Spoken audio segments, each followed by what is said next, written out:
Paramashivam. Om Nityananda Paramashivam. Om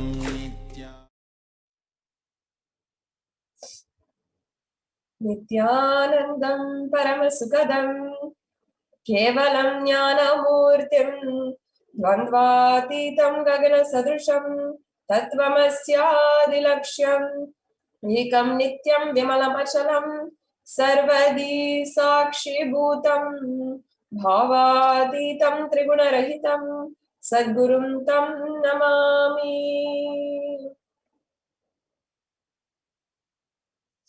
Nityanandam, I offer my humble obeisance, my humble pranam at the divine lotus feet of the Supreme Pontiff of Hinduism, Jagadguru Mahasanitanam, in His Divine Holiness, Bhagavan Paramashivam. And I welcome each and every one of you warmly to this digital experience with the divine. If you're watching this right now, you should understand it's not a coincidence. It is a cosmic intervention. Just before the solar eclipse, the most predicted to be one of the most merciless, one of the most ferocious eclipses, energies to have descended on the planet Earth.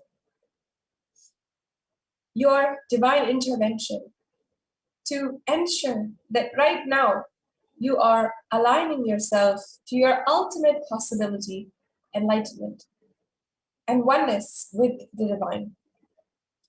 Welcome once again to the Devi Shakti Akashic reading program. I welcome each and every one who are joining us with us across the world from different social media platforms on Facebook, Instagram, Twitter, on YouTube. And I welcome each and every one of you who is joining us from all of the various different Kailasas across the world, all of the Devalayas, the temples, Annalayas, the food banks, the Goshalas, Gurukuls, everywhere across the world, from wherever you are, whatever language, whichever country, I welcome you to this program. And each and every one of you will today be introduced to Devi Parashakti, the cosmic mother. Devi is the pure feminine consciousness. She's a representative. She is the embodiment of all the feminine consciousness.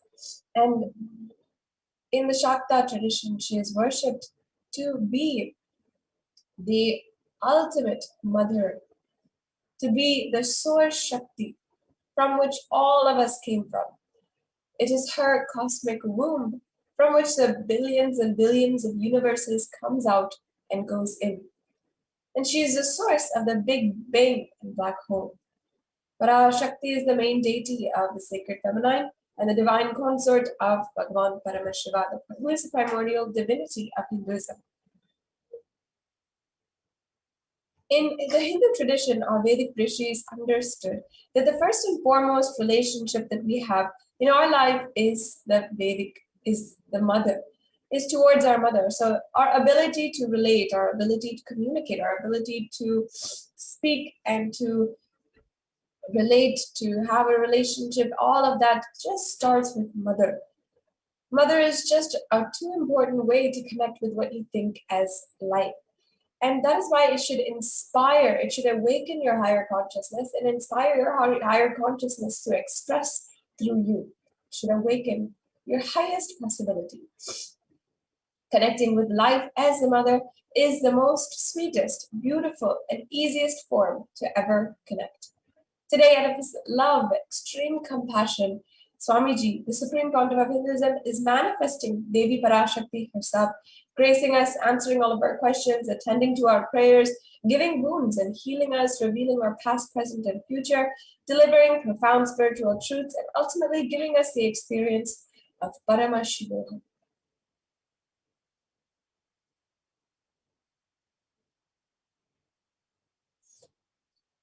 Now, before we're entering into today's program, let's briefly be introduced to what is Bhava Samadhi Darshan. What's in store for us today in this program? What can you get out of it, as many of you might be wondering right now? Bhava Samadhi, even from the very meaning of the word itself, has a divine meaning. Sama means oneness, and Adi means source. So together, Samadhi means oneness with the source. Bhava is also, it means certain aspect or attitude.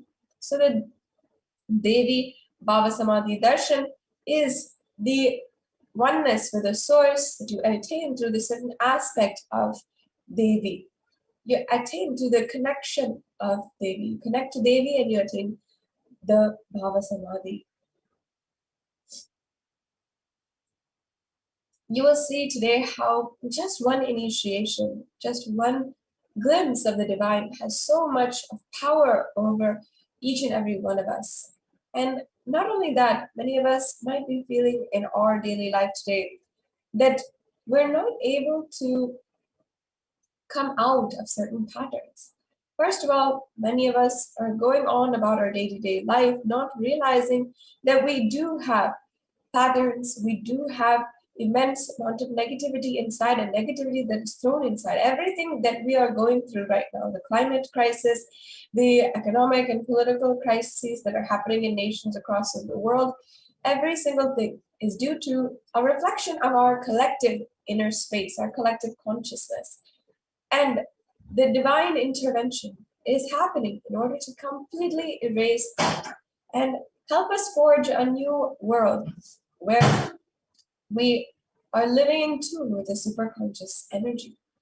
Darshan means to have a glimpse of. In the Vedic tradition is used to describe the moment we behold an avatar, a saint or enlightened being. And just like the sun radiates light at all times, no matter what, no matter if you're looking at the sun or not, the Supreme Pontiff of Hinduism, the darshan of an incarnation, happens at all times. The moment that we glimpse and we have that experience, it is called darshan for you. And it raises you to the next superconscious level. And it's really like hitting a reset button for your being. And there are fundamentals that we have to understand for the science of Bhava Samadhi Darshan. First, the divine cosmic beings are real. We have to really understand, feel that they are real.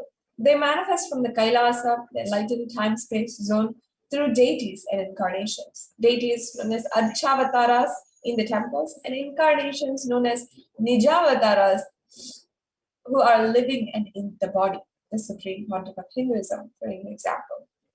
Bhava Samadhi Darshan is the science of Nijavatara manifesting Paramashiva, the consciousness, and it is where the formless, the being of Paramashiva, expresses through the Divya Sarira, the light body, and manifests as Nijavatara, the physical form for us to experience Paramashiva. As, for example, Devi Parashakti expresses through the being of Rajarajeshwari and manifests as the Nijavatara, the physical form of Devi Meenakshi. And even another example is Arunagiri Yogeshwara manifesting through the Supreme Pontiff of Hinduism, the Nijavatara. The Archavatara reflects the consciousness or a manifestation of the superconscious energy, but human beings like you and me are not mature enough to receive that high-level energy experienced directly from the avatar. For example, if we go into the temple and we're trying to have darshan of the temple, sometimes it is too powerful, such high energy, that we are not able to capture that energy and manifest it into our life immediately. The avatar, the physical embodied form, comes down to bridge that gap and create an experience of superconscious energy inside of all of us. That's the best thing of all.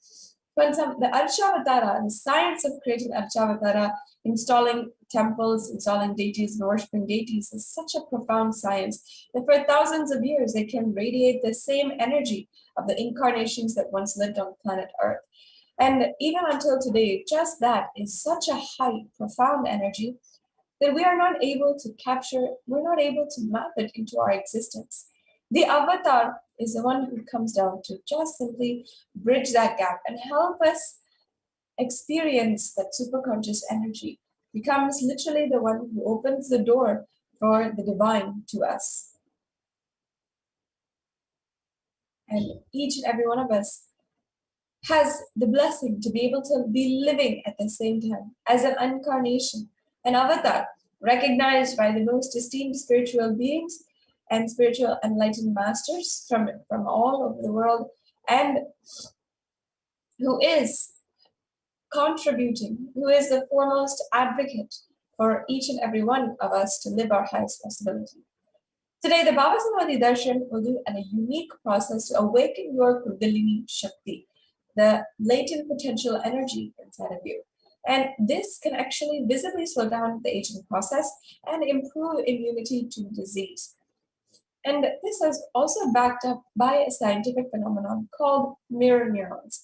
Mirror neurons are a very special part of the body, the brain, which activate and process everything that you see. Everything that you're seeing, you are able to mirror that and radiate the superconscious energy. And Devi Parashakti also does what is known as the Akashic reading. Akashic reading is not a prediction. It is a reading from the cosmic archives. And now, before we're going into the next segments in today's program, and we're really understanding the darshan of Devi Parashakti, getting ourselves prepared for darshan, let us briefly be introduced to the very being without whom we would not be able to experience this today. The Supreme Pontiff of Hinduism is the reviver of the Kailasa, the ancient and enlightened macrocosmic Hindu civilizational nation, and has been recognized by his predecessors and many of the enlightened adepts, and as well has revived this science of power manifestation, the temple-based living, and yoga as well. Today, the Supreme Pontiff of Hinduism, as you are seeing, is the 293rd Guru Maha Sannidhanam of the Madurai Adinam, which is the oldest Hindu papal state and monastic kingdom. The Supreme Pontiff of Hinduism was declared as the successor of the Arunachala Sarvagna by his Guru Parampara at the age of 16. You're seeing Isaki Swamigal, Mataji Vibuddhanapuri, and Yoganapuri, one of the three primary gurus in the lineage of succession of the Supreme Pontiff of Hinduism. The Supreme Pontiff of Hinduism also founded the mission, the Nityananda Sangha, to revive Kailasa at the age of 21 in 1999. And here are some of the rare recorded photographs of that event. We founded Kailasa, the Adi Kailasa Sarvagna at the age of 24. You're seeing the Bhumi Puja conducted on the 4th of November 2002 in the very land of Adi Kailasa, and declared as a successor of the Bhagya Nagaran Sripura Sarvagna at the age of 26. And this is from the 1st of January 2004. You're seeing the coronation ceremonies, the process, the spiritual process, as well as the adoration of the next king. So Supreme Pontiff of Hinduism is also the incumbent emperor of the Surya Vamsa Surangi Samrajam of the Surya Vamsa lineage, and the reviver of the Adi Pallava Sarvagna Peetham, which Supreme Pontiff of Hinduism had inaugurated and revived since 2007, and as well coronated as a successor of the Kashi Sarvagna Peetham, which you are seeing here.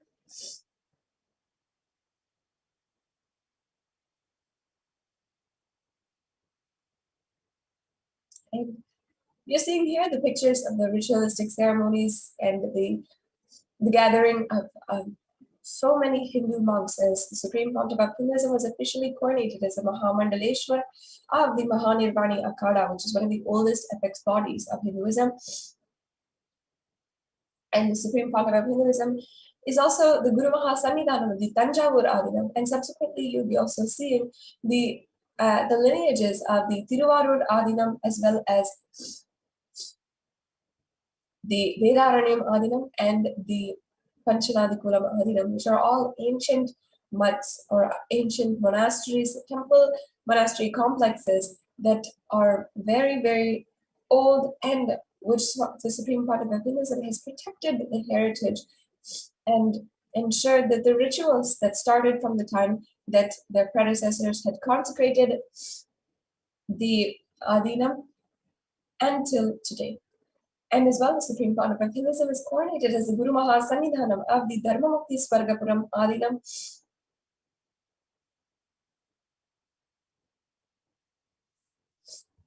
and coronated as Guru Mahasanidhana of the Adi Pita Kolada Mutt.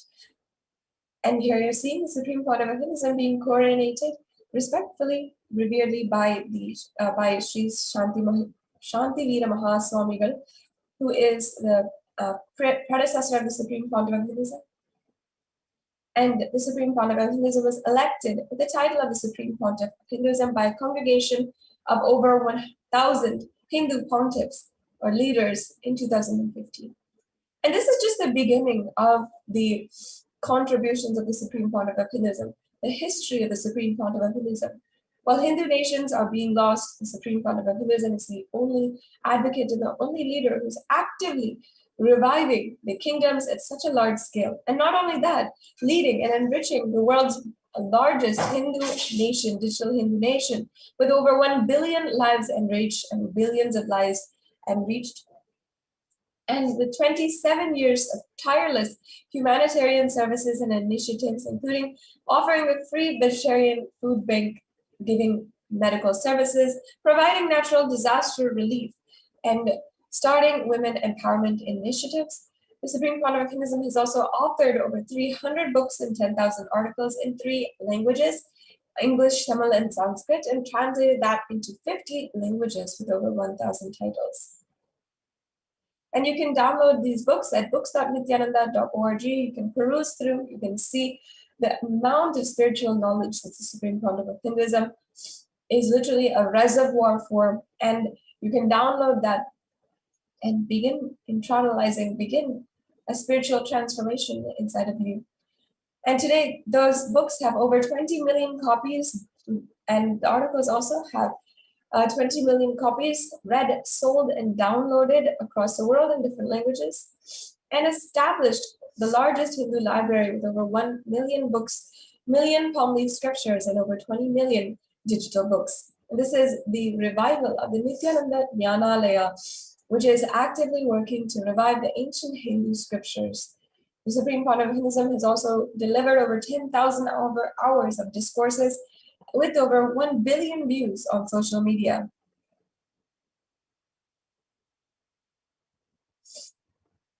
As well, the Supreme Pontiff of Hinduism is respected as the commentator of all the sacred scriptures, such as the Upanishad, the Bhagavad Gita, Shiva Sutras, the Yoga Sutras, the Ashtavakra Gita, and the Jain Sutras. You're seeing here a discourse from 2005. And as well, Supreme Pontiff of Hinduism is honored as the leader of Hinduism, the most awarded, internationally recognized Hindu leader. And the Supreme Pontiff of Hinduism has been recognized for his immense amount of work towards the humanity, as well as towards uplifting and raising and reviving Hinduism and Hindus across the world, even by the United States Senate, as well as the United States House of Representatives, and even as recently by the Prime Minister of Canada, Justin Trudeau. The Supreme Pontiff of Hinduism is also the reviver of the Sovereign Order of Kailasa, led by the Supreme Pontiff of Hinduism, and the Nityananda Order of monks, nuns, and global Hindu diaspora, who are all working towards achieving global peace and give superconscious breakthrough to the whole world. And as well, the Supreme Pontiff of Hinduism is the establisher of the largest Hindu university in the world, with satellite campuses in 150 countries, the establisher of over 1,000 plus Kailasa enlightenment ecosystems.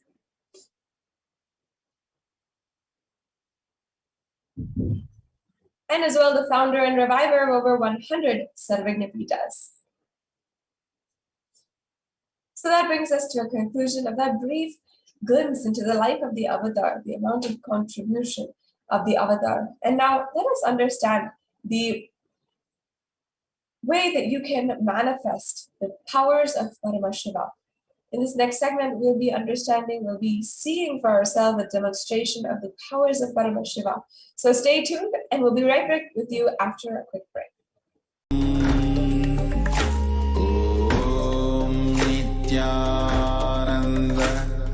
Paramashivoham. Om Nithyananda Paramashivoham. Om Nithyananda Paramashivoham. Om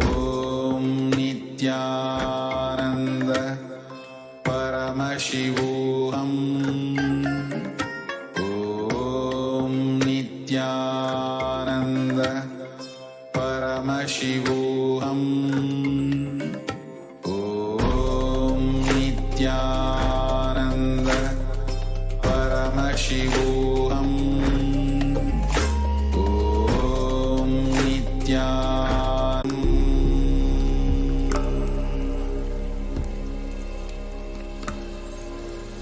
Om Nityananda Paramashivam.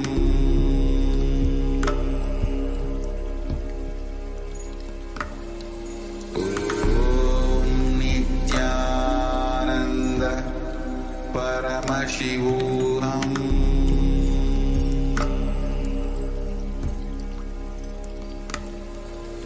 Om Nityananda Paramashivam. Om Nityananda Paramashivam. Om Nityananda Paramashivam. Om Nityananda Paramashivam. Om Nityananda Paramashivam.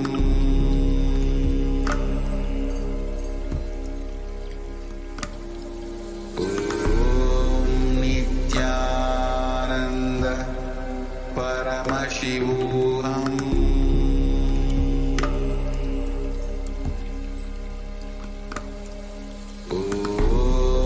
Nityananda Paramashivam. Om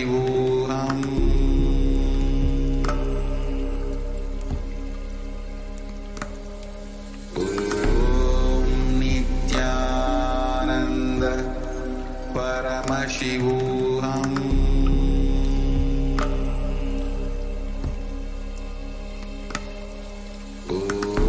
Om Nityananda Paramashivam. Om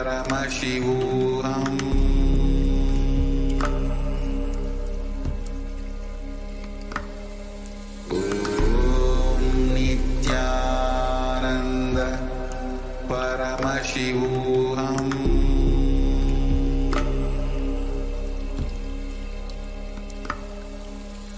Om Nityananda Paramashivam.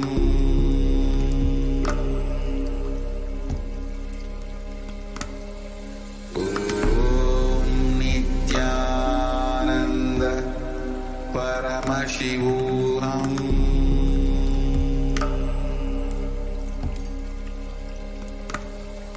Om Nityanandam Paramasugadam Kevalam Jnanamurtim Dvandvatitam Gahana Sadrusham Tattvamasyadyalaksham Ekam Nityam Vimalamachalam Sarvadi Sakshibhutam Bhavatitam Trigunarahitam Sadgurum Tam Namami.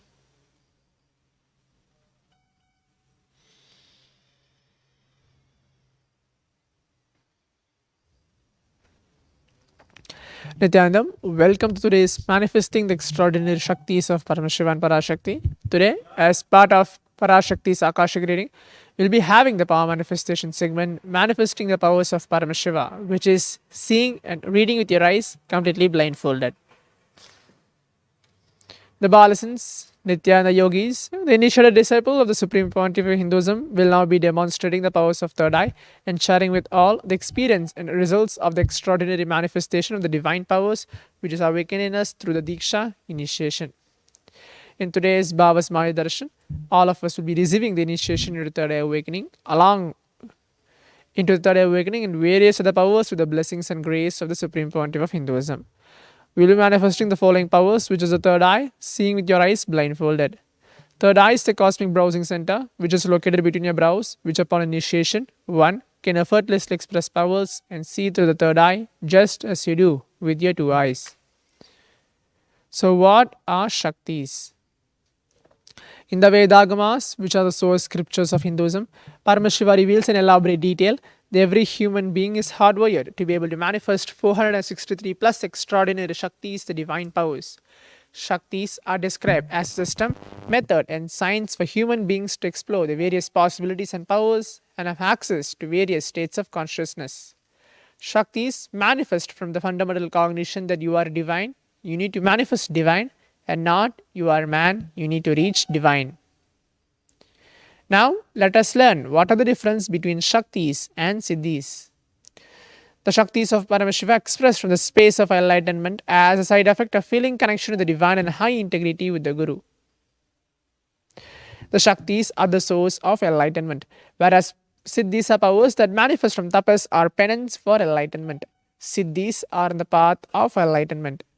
The Shaktis of Paramashiva manifest to ordinary human beings in an extraordinary way after the initiation from the avatar. The Shaktis are permanent, whereas Siddhis are not permanent. Siddhis may divert you from the space of enlightenment.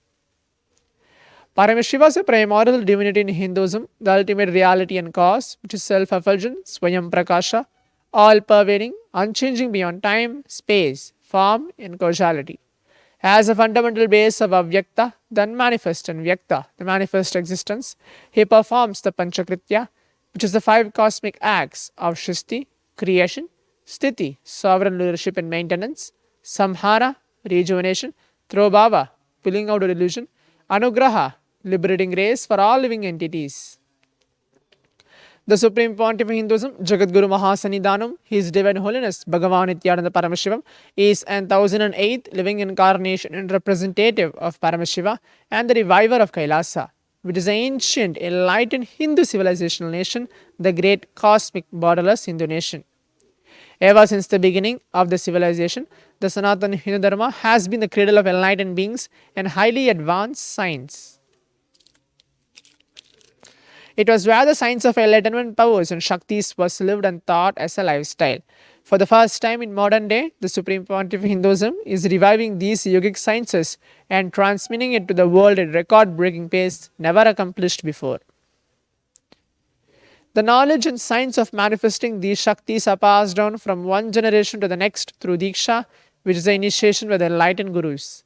Supreme Pontiff of Hinduism, being recognized as an incarnation at a very young age, was trained and taught these sciences to revive the initiation and knowledge repositories for billions to manifest the science of power manifestation. From the disciplines of Vedanta, Tantra and Srividya, Yoga and Yogic powers, Mantra Shastra, Siddha Vidya, science of Aushadha, Advaita and Bhakti Yoga, Paramashiva and Paramashiva. So, how to awaken the divine Shaktis in us? Every ultimate truth, which is a jnana, mapped into your consciousness, prajna, manifests as a possibility and power of every being, prajnana. Deeksha is the direct. Let us all watch the short video of what is Deeksha, the power of initiation, which is getting transmitted. Deeksha is the direct transfer of spiritual energy by an enlightened being through look, word, or touch.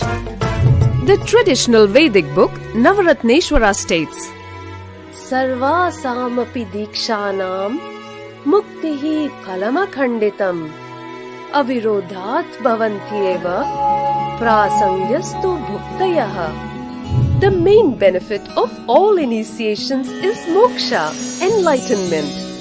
As a side effect, health, wealth, leadership and well-being happen. And in Rudrayamala Tantra, Shiva says, Devi Deeksha Vihinasya na siddhihi na cha sadgatihi tasmat sarva prayatnena Guruna Deekshito Bhavet. The one who is not initiated does not attain liberation nor a better future. So by all efforts, one should get initiated by Guru. What is the science of initiation? Neuroscience has proved that the process of initiation floods the brain with energy. This is the superconscious energy of Kundalini, our own highest inner potential energy. As the Kundalini flows from the thalamus to the cortex, it sets up a powerful energy loop within the brain, which awakens the latent non-mechanical parts which we have never used before. With increasing levels of coherence, the whole brain comes alive, turning into a superconductor of conscious energies that heal, empower, transform our lives, bliss and fulfillment. Initiation creates high awareness, visualization, creativity.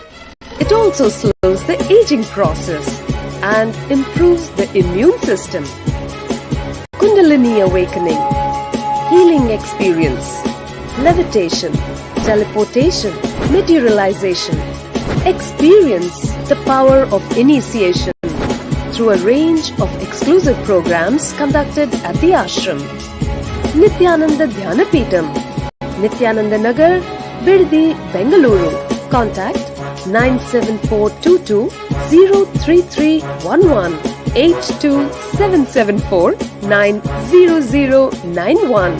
Visit www.nithyananda. The science of power manifestation is authenticated through 4 aspects of evidence, which are called pramana. The Shastra Pramana, which are the eternal, unchangeable truths revealed in the source scriptures. Apta Pramana, which are the experience and results of Aptas or authorities of Hinduism, the Vedic rishis and scientists who have time tested and verified the science.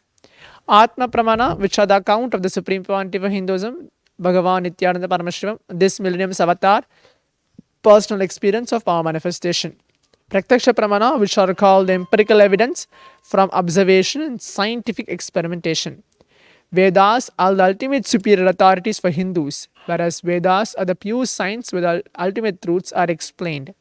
Agamas are the scriptures with applied technology, the applied science is expanded. Vedas and Agamas, which are called the Vedagamas, are given the status of Shruti as they are directly revealed by Paramashiva himself. They are the ultimate, eternal, unchangeable truths. A reference cited from the Shastra source scriptures is called Shastra Pramana. Let us now get ready to witness a very unique and exciting demonstration of the power of third eye.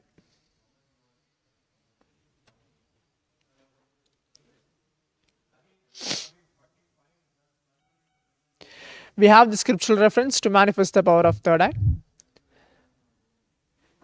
Kapala antarmano nyasya tishtanmiri talochanaha kramena manaso dadyad lakshayed lakshamuttamam.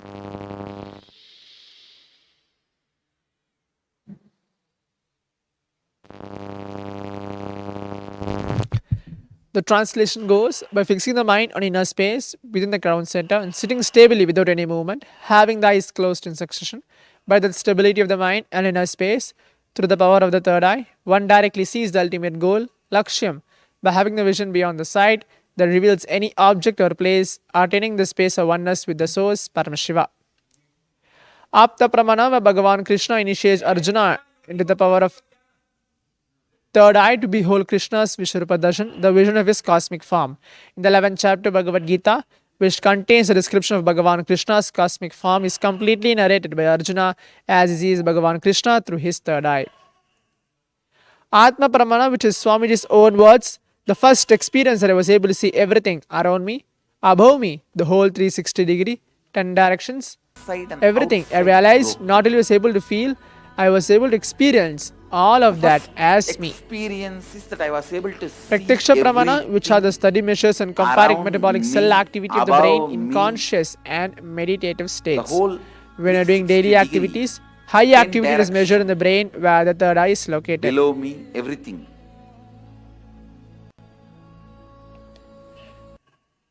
When you're in deep Samadhi state, only the third eye region is active and almost 90% of the brain is rest at peace. This rare sacred science of third eye awakening, which is a Sakshi Pramana, is being made available to humanity for the ultimate enrichment and conscious evolution by Supreme Pontiff of Hinduism, Bhagavan Paramashivam. Swamiji embodies the most profound yogic state that surpass all bounds of time, space, and matter. Supreme Pontiff of Hinduism gifting this pure great science of third eye awakening, along with many other spiritual sciences through Deeksha initiation. Billions of people have been initiated by Supreme Pontiff of Hinduism and are experiencing the profound results as extraordinary powers in their everyday life. Let us now witness the live Sakshi Pramana, which is a demonstration of the power of third eye with the Balasans and Nityananda yogis.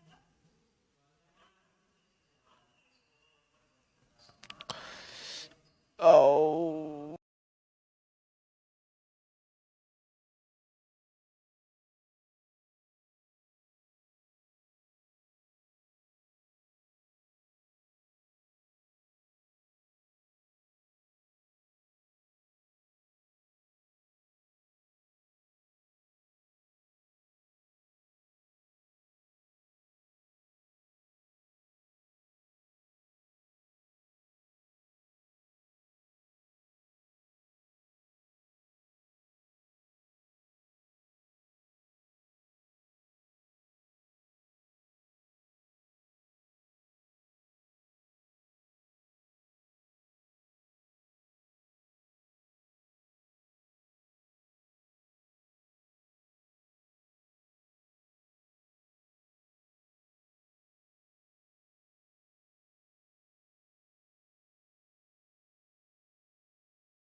Now we'll be entering to the power manifestation segment, which is manifesting the powers of Paramashiva.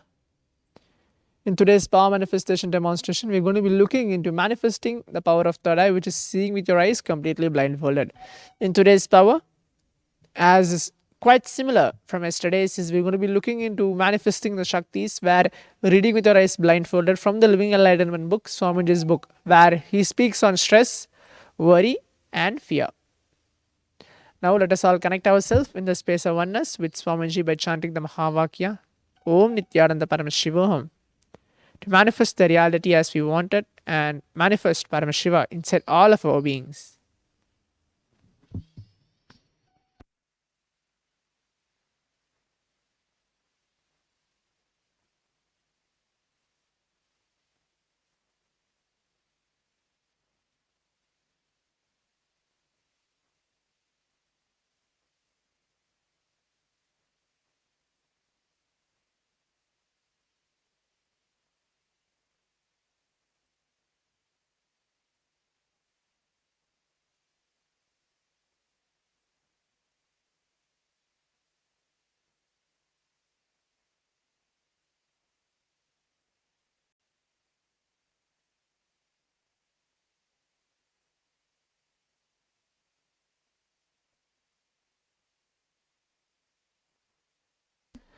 Let us all sit straight now. Chant the Mahavakya.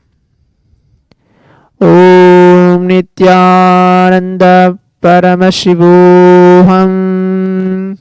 Om Nityananda Paramashivoham. Om Nityananda Paramashivoham.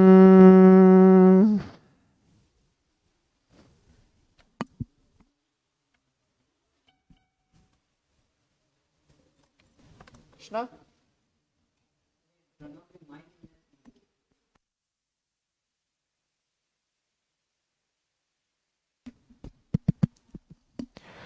What is stress? Worry and stress are closely interrelated. They are like patent, patient, parent and child. One cannot exist without the other. What works for one works for the other as well. However, given that stress is considered the biggest destroyer of health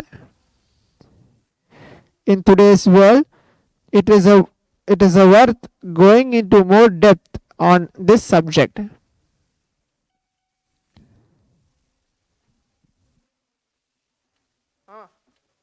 Next.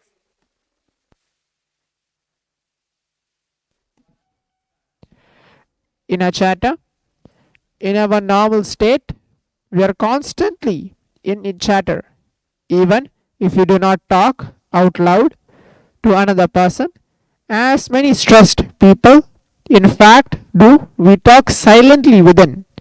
Not only is in our mind not at rest, but the thought it generates.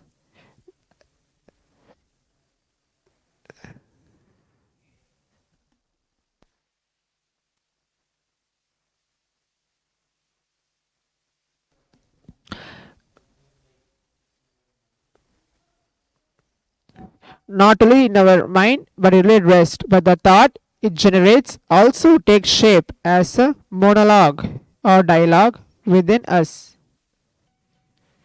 This inner chatter is what we call worry. Worry is nothing but the constantly repetitive inner negative chatter. Again and again, we refer to the past and project it to the future by connecting all the negative things that have happened to us in the past. We then visualize the same thing happening in the future.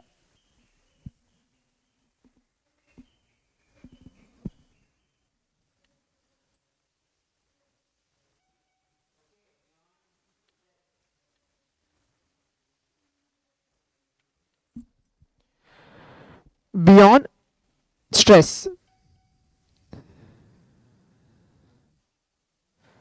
the sum up stress is an inevitable part of life. There can be no life without what we term stress. It is just the mind body response to what happens outside of us. It is it is not the disturbance outside that creates the trouble, the stress. It is the disturbance inside that does it. That is why we said earlier that we are the disturbance. So now, just by reading this three posts of stress and worry, where Swamiji very beautifully tells in the Living Enlightenment book that you manifest this power of Paramashiva and you know how to come out of stress and fear.